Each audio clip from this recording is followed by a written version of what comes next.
శ్రీమాత్రే నమః, శ్రీ గురుభ్యో నమః. తదుపరి కర్కాటక రాశి 2025 ఫిబ్రవరి నెల కర్కాటక రాశి వారికి ఎలా ఉందో ఇప్పుడు మనం తెలుసుకుందాం.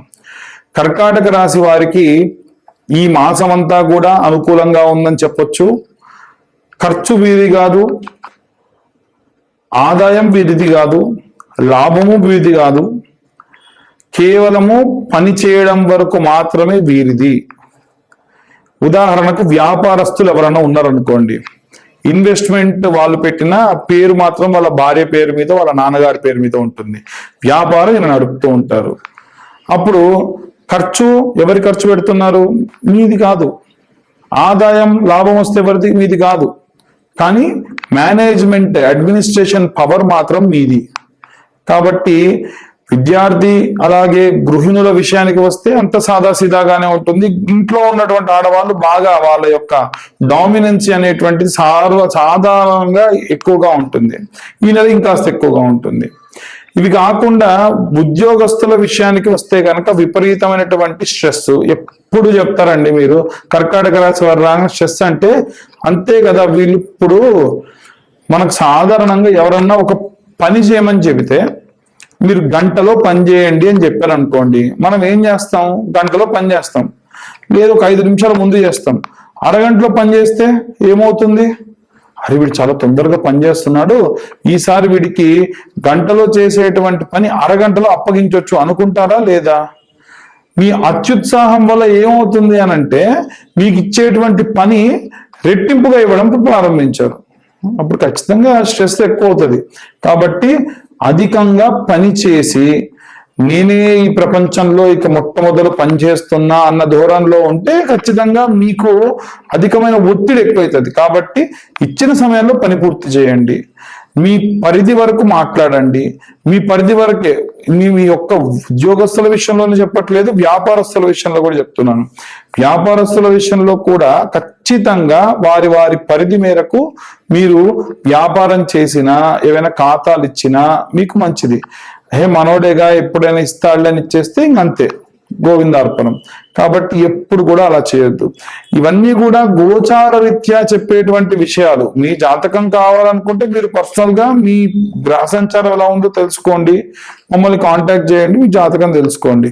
ఖచ్చితంగా మీరు చెప్పేటువంటిది మాకు లభిస్తుంది, ఇలాగే జరుగుతుంది అని చాలా మంది ఫోన్ చేసి ఎలా చెప్తారండి మీరు అలా అని చెప్పి అడిగిన వాళ్ళు ఉన్నారు. కాబట్టి నేను చెప్పేది గోచార రీత్యా.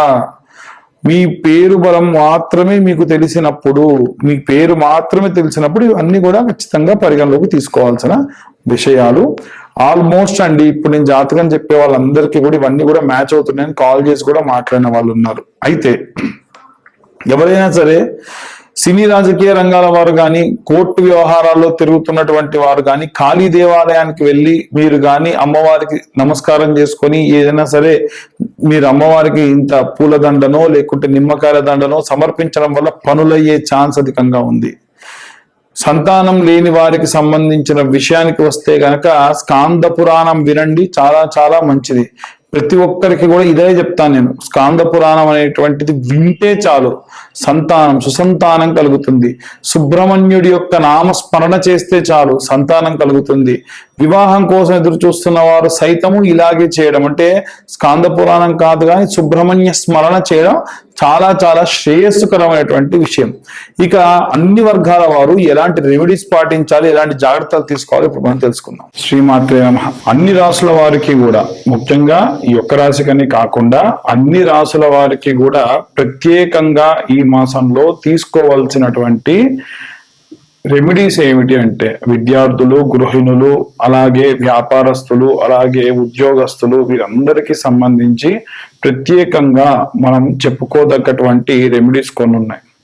ముఖ్యంగా ఏమిటంటే ఎవరైనా సరే విద్యార్థుల విషయంలో వస్తే గనక విద్యార్థులు దక్షిణామూర్తికి సంబంధించి మేధా దక్షిణామూర్తి స్తోత్రం అని ఉంటుంది.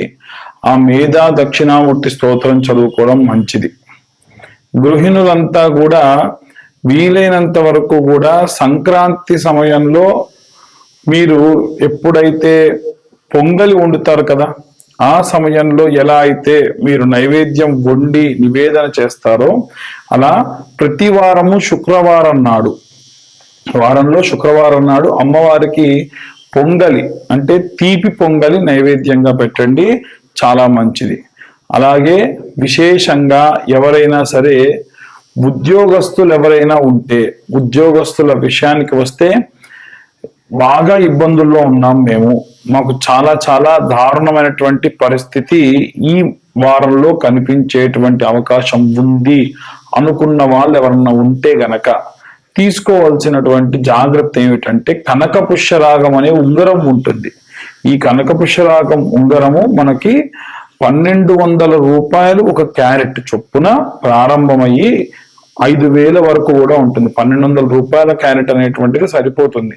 అలా 1200 రూపాయల క్యారెట్ ఉంగరం 3 క్యారెట్ల నుంచి 4.5 క్యారెట్లు, అంటే వారి హైట్ ని బట్టి, ఉదాహరణకు అతను గాని ఎవరైతే మీ జాతకంలో గురువు బాలేదు అనుకున్న ఉద్యోగస్తులు ఎవరైతే ఉన్నారో వారు గనక 5.5 అడుగులు మించుంటే 3.5 క్యారెట్లు, 5 అడుగులు లోపుంటే గనక 3 క్యారెట్ల ఉంగరము వెండిలో గాని పంచలోహాల్లో గాని పెట్టుకోవాలి, బంగారంలోని పెట్టుకోవాల్సిన అవసరం కూడా లేదు. అలాగే విశేషంగా ఎవరైనా సరే వ్యాపారస్తులు ఉంటే గనక వ్యాపార స్థలంలో ప్రతిరోజు కూడా ఇప్పుడు నేను చెప్పేటువంటి రెమెడీ చేయండి.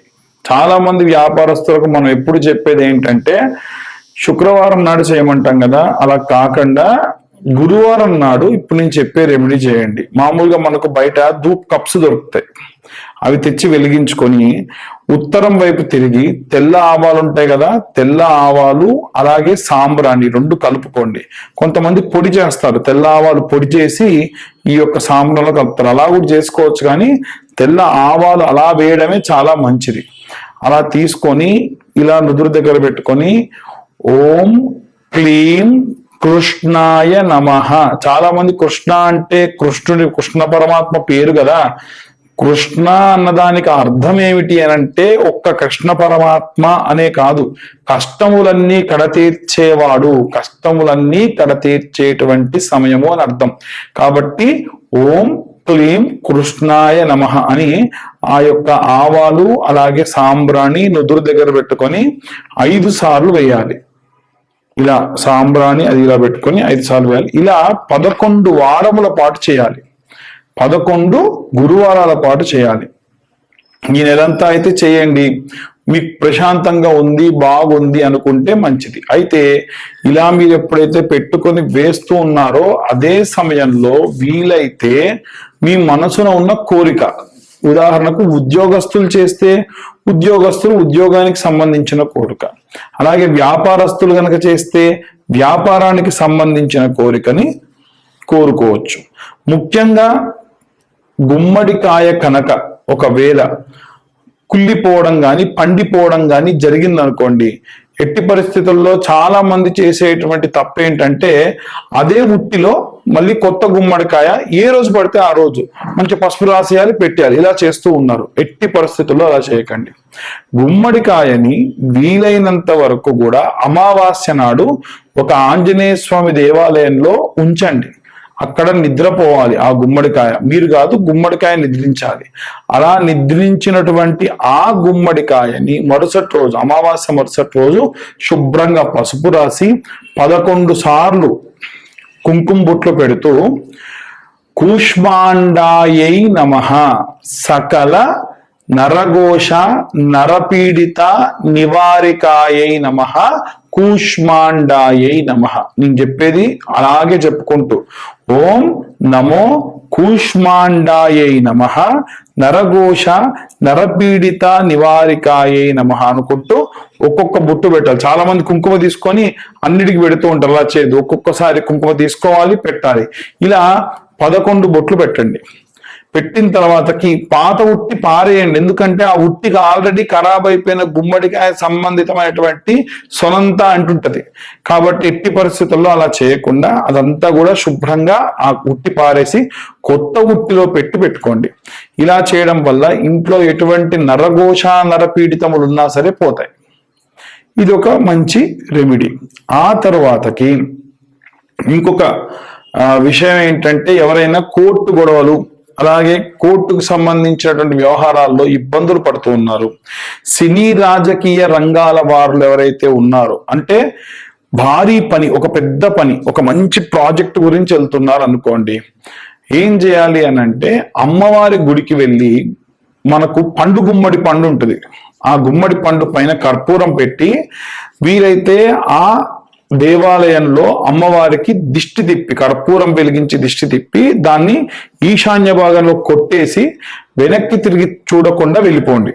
అంటే దేవాలయంలో దర్శనమైన తర్వాతకి దేవాలయం నుండి బయటికి వచ్చి ఆ దేవాలయం బయట దిష్టి కుడివైపు 3 సార్లు తిప్పాలి, ఎడం వైపు ఒకసారి తిప్పాలి. తిప్పి అమ్మా నా కోరిక తీరేటట్టు చూడు తల్లి, అన్ని దోషాలు పోవాలని చెప్పి ఆ గుమ్మడికాయని ఆ దేవాలయంలో ఈశాన్య భాగంలో కింద కొట్టేస్తే 2 ముక్కలైపోవాలి, లేదా చేత్తో అలా కొట్టి ఆ 2 ముక్కలు అయిపోయిన దాన్ని కూడిది ఎడమ కుడి పెట్టేసుకొని అలా పెట్టినటువంటి దాన్ని మళ్ళీ వెనక్కి తిరిగి చూడకుండా కాలు కడిగేసుకొని మీరు వెళ్ళిపోండి. కాలు కడుక్కోండి, ఖచ్చితంగా కడుక్కొని వెళ్ళండి. ఇలా చేయడం వల్ల ఎవరైనా సరే కోర్టు పనులకు వెళ్తున్నటువంటి వాళ్ళు కానీ, విడాకుల కోసం ఇబ్బంది పడుతూ చాలా మంది ఇబ్బందులు పడుతున్న వాళ్ళు కానీ, ఎవరైనా సరే అనవసరంగా మీ పైన వచ్చినటువంటి ఆ కేసు పోవాలంటే కూడా ఈ రెమెడీ పాటించడం చాలా చాలా చాలా ఉత్తమం. ఇలా చేయడం వల్ల అన్ని వర్గాల వారికి, ఇప్పుడు నేను చెప్పిన సినీ రాజకీయ రంగాల వారికి, ఉద్యోగస్తులకి, అలాగే విద్యార్థులకి, గృహిణులకి, అందరికీ సంబంధించిన విషయం. వివాహం కావట్లేదు అన్న వాళ్ళు ఎవరైతే ఉంటారో ఖచ్చితంగా ఎక్కడైనా స్వయంభూగా వెలిసినటువంటి దేవాలయం, మనకు హైదరాబాద్ లో అయితే మా గురువు గారి దేవాలయమే ఉంది, భక్తాంజనేయ స్వామి దేవాలయం అని 100 సంవత్సరాల క్రితమే అక్కడ స్వామివారు ఎప్పుడు వెలిసారో తెలియదు, పిడుగుపడి ఒక కొండ ఇంకొక కొండను ఢీకొంటే ఆయన వెలిసారు. కొత్తపేట భక్తాంజనేయ స్వామి దేవాలయం అని మీరు ఆన్లైన్ లో కొడితే వస్తుంది, మళ్ళీ మాకు ఫోన్ చేసి అడిగే పని లేదు. మీరు ఆన్లైన్ లో భక్తాంజనేయ స్వామి దేవాలయం కొత్తపేట మారుతి నగరం కొడితే వస్తుంది. ఆ దేవాలయంలో మంగళవారము శనివారము విరివిగా ముడుపులు కడుతూ ఉంటారు. వివాహం కాని వాళ్ళు ఎవరన్నా ఉంటే ఆ దేవాలయానికి వెళ్ళి ఒక 200-250 ఆయనకి ఇస్తే పూజ చేసి మీకు ఇస్తారు. అక్కడ ఎలా ప్రదక్షిణ చేయాలి, ఎలా మీరు ఆ ముడుపు కట్టాలి అనేది చెప్తారు. వెళ్ళేటప్పుడు కొబ్బరి బోండం, పైన పిలక ఉన్న కొబ్బరి బోండము, జాకెట్ ముక్క, పసుపు కుంకుమ, 11 నాణెములు, అవి రూపాయి బిల్లలు కానివ్వండి, 2 రూపాయల బిల్లలు కానివ్వండి, 11 నాణెములు కావాలి. అవి తీసుకొని ఆ దేవాలయానికి వెళ్ళండి. వివాహం కాని వారికి సంబంధితమైనటువంటి వివాహ దోషములన్నీ కూడా పోగొట్టేటువంటి దేవాలయం. మనం వీలైనంత వరకు అందరినీ కూడా, అన్ని వర్గాల వారిని కూడా టచ్ చేస్తున్నాం. ఒకవేళ ఎవరికైనా ఇంకా అంటే నా పరిస్థితి ఇదండి, వీళ్ళ గురించి మీరు చెప్పట్లేదు అనేటువంటిది ఏదైనా ఉంటే మీరు ఛానల్లో కింద కామెంట్ చేయొచ్చు, లేదా మా నెంబర్కి మెసేజ్ పెట్టండి. జాతకానికి సంబంధించిన విషయంలో కూడా గతంలోనే చెప్పాను, డేట్ ఆఫ్ బర్త్ టైం ఉన్నటువంటి వారు ఎవరైనా సరే నాకు మీరు వాట్సాప్ చేయండి, డీటెయిల్స్ అన్ని కూడా వస్తాయి. 2025వ సంవత్సరంలో 2025 రూపాయలు మాత్రమే మేము స్వీకరిస్తూ ఉన్నాము. కాబట్టి ఈ నూతన సంవత్సరంలో జాతకం తెలుసుకోవాల్సిన వాళ్ళు ఎవరైనా సరే మా వాట్సాప్ నెంబర్కి మీరు మెసేజ్ చేస్తే మీకు డీటెయిల్స్ అన్ని కూడా రావడం జరుగుతుంది. డీటెయిల్డ్ గా మీరు ఈ జాతకానికి సంబంధించిన విషయాలు తెలుసుకోవచ్చు. అందరికీ కూడా మరొకసారి నూతన సంవత్సర మరియు రాబోయేటువంటి తెలుగు నూతన సంవత్సర శుభాకాంక్షలు.